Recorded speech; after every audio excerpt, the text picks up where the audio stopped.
Sarah Martinez had been a 911 dispatcher for 7 years, long enough to recognize the difference between a prank and genuine terror. On October 17, 2019, at 2:47 a.m., she answered a call that would eventually cost her everything she'd built in emergency services. The woman's voice came through crystalline clear, each word separated by gasping breaths. "Please, they're inside the house. They broke through the kitchen window. I'm hiding in the upstairs bathroom with my children." Sarah's training kicked in immediately. She began the standard protocol, her fingers moving across the keyboard to log the call and dispatch units. "Ma'am, I need you to stay calm. What's your address?" 1847, Ashwood Drive. "Please hurry. I can hear them on the stairs." Sarah entered the address, but her screen flickered. The mapping system showed only an empty lot.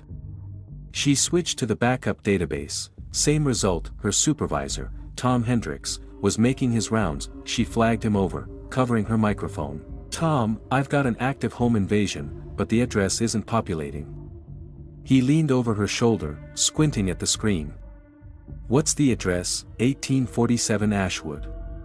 Tom's face went pale. He grabbed her shoulder, harder than necessary. "Disconnect the call." "What?" "There are children. Disconnect it. Now." Through her headset, Sarah heard a door splinter. The woman's scream cut off abruptly, replaced by static, then silence. Sarah's hand trembled as she ended the call. Tom was already walking away, his shoulders rigid. That night, Sarah filed her incident report in triplicate. She documented every second of the call, every detail. When she came in for her next shift 3 days later, the report was gone. Her supervisor claimed no such call had ever come through. The system logs showed nothing at 2:47 a.m. on October 17. According to every official record, Sarah had spent that entire hour on a routine noise complaint. Sarah couldn't let it go. The woman's voice echoed in her dreams, that final scream looping endlessly. She started her own investigation, beginning with public records for 1847, Ashwood Drive. What she found made her stomach turn. On March 3, 2016, the house had burned to the ground. The fire department's report cited an electrical fault in the basement. 4 bodies were recovered: Jennifer Morrison, age 34, and her 3 children, Emma, 9, Lucas, 7, and infant daughter Sophia. Jennifer's husband, David Morrison, had been on a business trip to Seattle. He'd returned to find his entire family dead and his home reduced to ash. The fire had occurred at 2:47 a.m. Sarah read the report 3 times, checking the timestamp again and again. The coincidence was impossible to ignore. She dug deeper, requesting archived 911 recordings from that night through a friend in the records department. The request came back denied. All recordings from March 2016 had been corrupted during a server migration and were permanently lost. She drove to Ashwood Drive on her day off. The lot sat empty, surrounded by a chain-link fence. Charred foundation stones were still visible beneath overgrown weeds. A faded for sale sign had fallen over, half buried in dead grass. The neighboring houses looked away, as if embarrassed by the wound in their street. Sarah took photos, though she wasn't sure what she was documenting. As she walked the perimeter, she noticed something. The kitchen window, or where it would have been, faced the street. Broken glass still glinted in the dirt, preserved by some quirk of neglect. Her phone buzzed. "Tom Hendricks, we need to talk." "Not at the station. Denny's on Route 9, 1 hour." Sarah stared at the message, then back at the ruins. The autumn wind picked up, carrying the faint smell of smoke. Though nothing was burning, Tom looked like he'd aged a decade in 3 days. He sat in the back booth of Denny's, a cold cup of coffee untouched in front of him. Sarah slid in across from him, and he immediately spoke without looking up. "You're the 4th dispatcher to get one of these calls in the last 6 years, the others quit. One transferred to Oregon. Another just disappeared, stopped showing up to work, stopped answering her phone. I need you to stop digging for calls." Sarah kept her voice low. "From the same address? Different addresses? Different incidents? But always the same pattern?" Tom finally met her eyes. "Always places where people died. Always at the exact time of death, years later, and the system never logs them, not once. He pulled out a folded piece of paper from his jacket, smoothed it on the table. It was a handwritten list of addresses, dates, and times. Sarah recognized two of them from local news stories: a murder-suicide in 2014, and accidental carbon monoxide poisoning in 2017. "I've been documenting this for 8 years, Tom said. "I was a dispatcher when I got my first ghost call. That's what we call them, management knows. They've always known that there's a protocol: disconnect, delete, deny. They'll erase your incident report, that they'll gaslight you into thinking it never happened, that if you push, they'll fire you and make sure you never work in emergency services again. Why? Why cover it up?" Tom laughed bitterly. "Because what's the alternative? Admit that our emergency system is receiving calls from dead people. The public panic alone would be catastrophic: the lawsuits, the conspiracy theories, the religious hysteria." He shook his head. "The system can't acknowledge what it can't explain." Sarah's phone buzzed again, unknown number. She answered it before Tom could stop her, static, then breathing.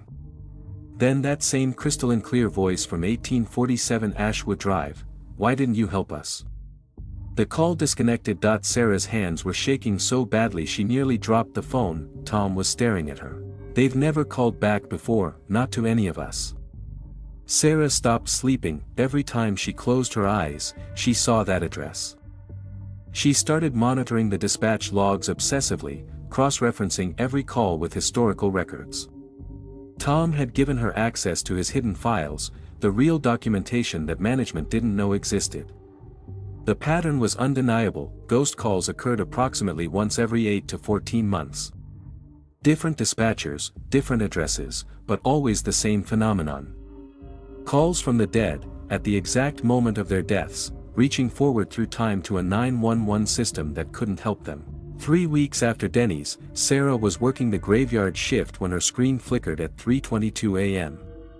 A new call incoming, but the line showed as disconnected before she could answer. The address auto-populated for just a second: 2214, Lakewood Terrace. Her blood went cold. She knew that address, everyone in the city did. 6 hours earlier, a SWAT standoff had ended in tragedy. A man had killed his ex-wife and her boyfriend, then himself. The final gunshot had been recorded at exactly 3:22 a.m. The call hadn't come from the past, it had come from earlier the same night. Sarah's screen flickered again. Another address appeared, this one with a timestamp 6 hours in the future: 1623, Riverside Court, 9:47 a.m. The call status read: pending. She grabbed her phone, pulled up property records. 1623 Riverside Court was a 2-story colonial occupied by the Chen family, parents, 2 teenage daughters. Nothing in the news. Nothing in the police blotter. The system was showing her something that hadn't happened yet. Sarah violated every protocol. She called the non-emergency police line, reported a potential threat at that address. They promised to do a welfare check. She waited, watching the clock tick toward 9:47 a.m., her shift long over but unable to leave. At 9:46 a.m., her personal phone rang. Unknown number. She answered. Static, then screaming. A girl's voice: "He's in the house. He's." The call dropped. Sarah's hands trembled as she refreshed the police dispatch feed. 9:51 a.m., units were being sent to 1623, Riverside Court. Gas leak. The father had gone into the basement to check the water heater and collapsed. The mother had followed. Both daughters had called 911, but from their cell phones, not the landline. Both parents survived. Sarah stared at her screen. The pending call from 1623 Riverside Court was gone, as if it had never existed. She understood then. The system wasn't just receiving echoes of the dead. It was showing her what could be prevented. Tom found her still sitting at her station at noon, staring at the blank screen. "You need to go home, Sarah. It's not random," she whispered. "The calls aren't just playback. They're warnings." Tom's expression was unreadable. "I know. That's why management buries them, because if it got out that the 911 system can predict deaths, that it receives calls from timelines where help never came. He sat down heavily beside her. They'd rather let them stay dead than admit the system is showing us how to save them. Sarah's phone buzzed, another unknown number, another pending call timestamp on her screen, this one 3 days away. She looked at Tom.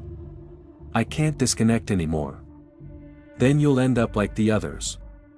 Fired, discredited, gone. Sarah saved the address to her personal files. Some calls, she said quietly, you have to answer. Her screen flickered one final time, showing dozens of pending addresses, stretching weeks into the future. The system had chosen her.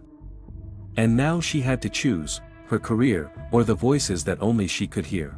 The dispatch console hummed quietly, waiting for the next call that would never be officially logged.